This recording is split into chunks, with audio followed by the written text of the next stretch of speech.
ہم وہی کہیں گے جو ہمارا دین ہم کو بتاتا ہے، عمل کرو تو تمہارا بھلا ہے۔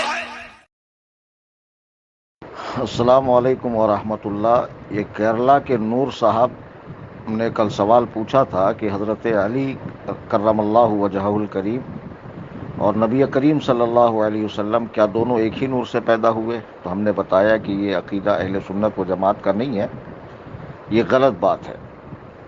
تو آج انہوں نے گروپ میں اس سوال کو دہرایا اور دہرانے کے بعد ساتھ میں ایک کتاب کا ریفرنس بھی دیا۔ تو کتاب کا نچلا حصہ کٹا ہوا تھا اور اس کتاب کی نسبت جو ہے امام احمد بن حنبل کی طرف کی۔ تو ہم نے کہا بھائی فضائل صحابہ نام سے تو بہت ساری کتابیں ہیں، تو امام احمد بن حنبل کی ایسی کوئی مستقل تصنیف ہے تو یہ تو میرے علم میں نہیں ہے، اگر ہو تو آپ پوری کتاب بھیجیں، کیونکہ آپ نے جو اسکرین شاٹ بھیجا وہ نیچے سے کٹا ہوا ہے۔ تو بہرحال انہوں نے پوری کتاب بھیجی۔ اب پوری کتاب جب انہوں نے بھیجی تو فضائل صحابہ کتاب کا نام ہے، اردو ترجمہ اس کا فضائل صحابہ کے نام سے کیا گیا ہے، اور اس کے صفحہ 374 پر یہ حدیث ہے۔ حدیث کیا لکھی ہے؟ حدیث لکھی ہے کہ سیدنا سلمان سے روایت ہے کہ میں نے اپنے محبوب رسول اللہ صلی اللہ علیہ وسلم سے سنا کہ آپ نے فرمایا میں اور علی اللہ تعالیٰ کے سامنے نور تھے۔ تو آدم کے بنائے جانے سے 14,000 قبل جب آدم کو پیدا کیا گیا تو اس سے 14,000 قبل تو اللہ تعالیٰ نے مذکورہ دو حصوں میں تقسیم کیا، ایک حصے سے علی بنے اور ایک حصے سے میں بنا۔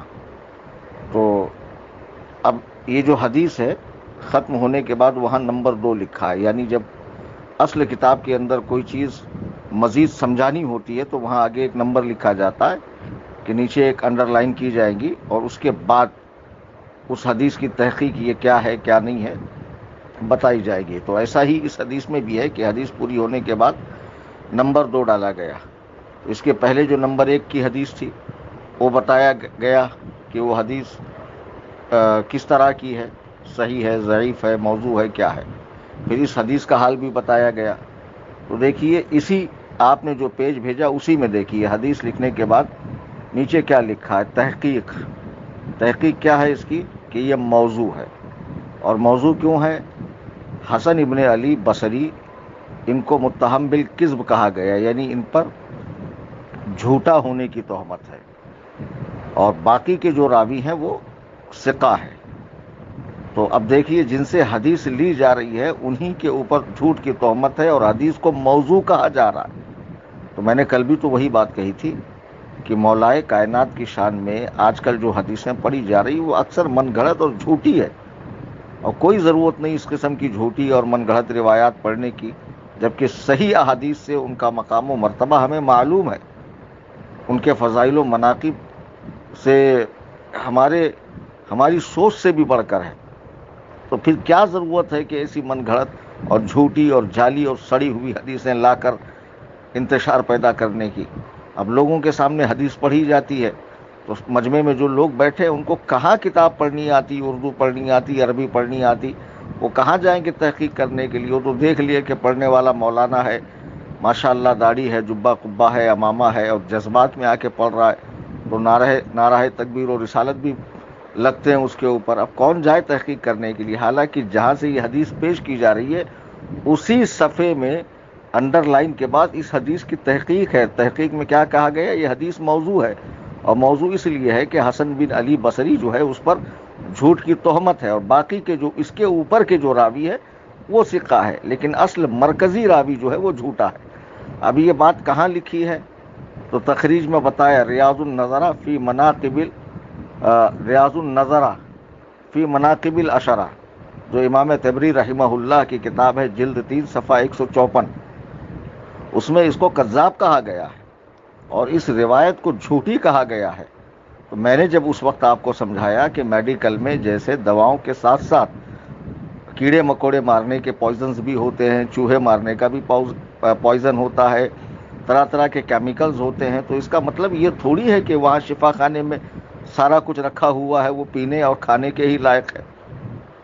جیسے قرآن کریم میں ناسخ کے ساتھ منسوخ آیات بھی ہے، احادیث میں صحیح حدیث کے ساتھ ضعیف اور موضوع احادیث بھی لکھی جاتی، لکھنے کے لیے لکھی جاتی ہے، لیکن ساتھ میں اس کا حکم بھی بیان کیا جاتا ہے. اور اسی طرح فقہائے کرام کے یہاں فقہ کی کتابوں میں مفتہ بھی مسائل کے علاوہ راجح مسائل کے علاوہ مرجح مسائل بھی بتائے جاتے ہیں. تو میرے بھائی حدیث پیش کر کے کوئی یہ نہ سمجھے کہ حضرت علی کے شان میں بڑی فضیلت والی بات مل گئی. ان کی بہت فضیلت ہے. یہی کم فضیلت ہے کہ آپ مصطفیٰ کریم صلی اللہ علیہ وسلم کے صحابی ہیں, عشرہ مبشرہ میں سے ہیں, جنتی ہیں, مسلمانوں کے چوتھے خلیفہ ہیں, سرکار کے داماد ہیں, بے شمار فضائل و مناقب کے حامل ہیں, حسنین کریمین کے والد ہیں. یہ ساری فضیلتیں کافی ہے. اس طرح کی جھوٹی من گھڑت روایات کے ذریعے اہل بیت پاک کی فضیلت بیان کرنے والے یہ بھی سن لیں کہ اسی کتاب کے اندر امام احمد بن حنبل کی اسی کتاب میں حضرت علی کا یہ قول بھی موجود ہے کہ نبی کریم نے مجھ سے فرمایا کہ تمہارے حوالے سے 2 قومیں ہلاک ہوں گی, تو ایک جو تمہاری شان میں غلو کریں گی اور ایک جو تمہاری شان گھٹائیں گی. تو وہ خارجی اور ناصبی کتے ہیں جو مولائے کائنات کو غلطی پہ ٹھہراتے ہیں, اور یہ ایک رافضی جہنمی کتے ہیں جو غلو کرتے ہیں. ہم اہل سنت و جماعت معتدل ہیں, اعتدال پر رہتے ہیں. حضرات صحابہ اہل بیت دونوں سے وہی محبت کرتے ہیں جو قرآن و سنت کے ارشاد کے مطابق ہو.